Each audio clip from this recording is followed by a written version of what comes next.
जिनको ज़रूरत है उसको वो ऑर्डर कर सकते हैं। उसको ऑर्डर प्लेस करने के बाद इसका पेमेंट भी बिटकॉइंस, क्रिप्टो करेंसी के बिटकॉइंस द्वारा इसको पे करना होता है। तो बाइनेंस और वजीरेक्स ये जो क्रिप्टो करेंसीज को वो मान रहे हैं, और उसके द्वारा पेमेंट होने के बाद ये कोरियर के द्वारा इसको जरिए इसको भेजा जाता है।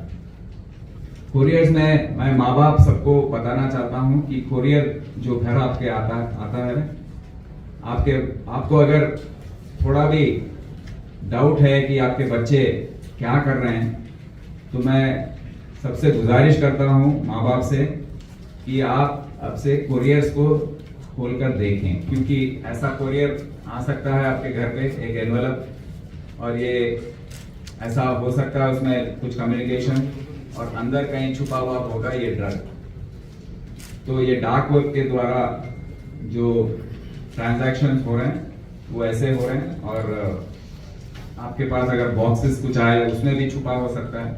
तो ये कोरियर्स को मैं गुजारिश करता हूँ कि आप सब उसको देख, अच्छा है। और इसके जो कंज्यूमर्स हमको आइडेंटिफाई होते हैं, जो अक्यूज पेडलर्स आइडेंटिफाई होते हैं, हम के उनको बस जेल भेजना, उसके बाद हम भूल जाना, ये नहीं किए हैं। वो रिहैबिलिटेशन प्रोसेस बहुत ही इसमें उसका काफ़ी इम्पोर्टेंस है। तो हम आज तक 231 लोगों को फर्स्ट काउंसलिंग में बुलाया है, क्योंकि उनके माँ बाप जो हैं उनको इत्तला कर रहे हैं कि आपके बच्चे इसमें इन्वॉल्व हैं, वो नारकोटिक्स ले रहे हैं।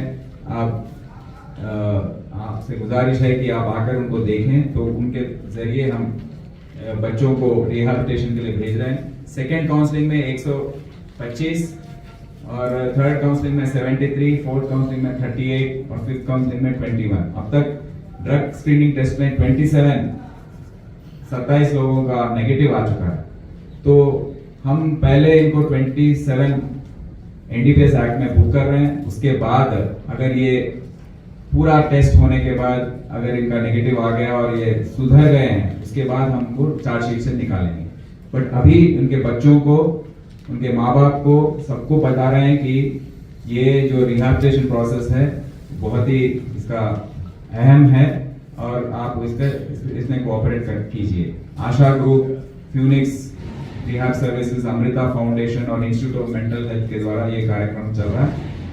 हम आपके शुक्रगुजार हैं कि आपने अब तक कोऑपरेट किया और इतने लोगों को हम बचा सके हैं ड्रग के ये मेहनत से। पेमेंट होने के बाद ये जैसे डिलीवरी हो जाता है, तो इसको हम थोड़े कंज्यूमर्स हमको यहाँ पर उनको आइडेंटिफाई किए थे। करने के बाद होली शॉप आईडी से एक हमको आईडी हमने उसको पहचाना, और बहुत गहरी तहकीकात करने के बाद ये पता लगा कि होली शॉप एक आईडी है, उसके पीछे एक्चुअल आदमी है नरेंद्र आर्या। ये गोवा में रहने वाला है और 1 साल से ये काम कर रहा है। दूसरा ट्रिमिनेटर फरहान मोहम्मद अंसारी का एक्चुअल नाम है, ये ट्रिमिनेटर आईडी से बेच रहा है।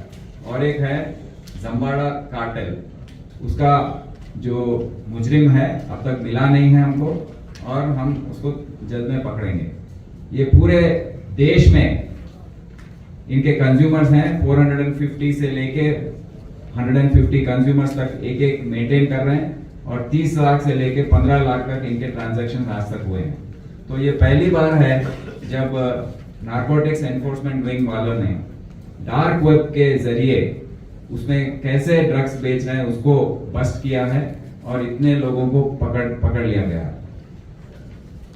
नारकोटिक्स एनवेल जब हमारे वजीर आला ने ये मीटिंग लगाकर हमको बताया, आदेश दिया था केसीआर साहब कि हैदराबाद शहर या तेलंगाना रियासत में ड्रग्स बेचने और सप्लाई करने का कोई काम धंधा नहीं होना चाहिए। जब से हमने narcotics enforcement wing of Hyderabad उसको स्टार्ट किया था, उसके बाद काफी ये 8 महीने में इन्होंने अच्छे अच्छे रिजल्ट्स हमको दिए हैं।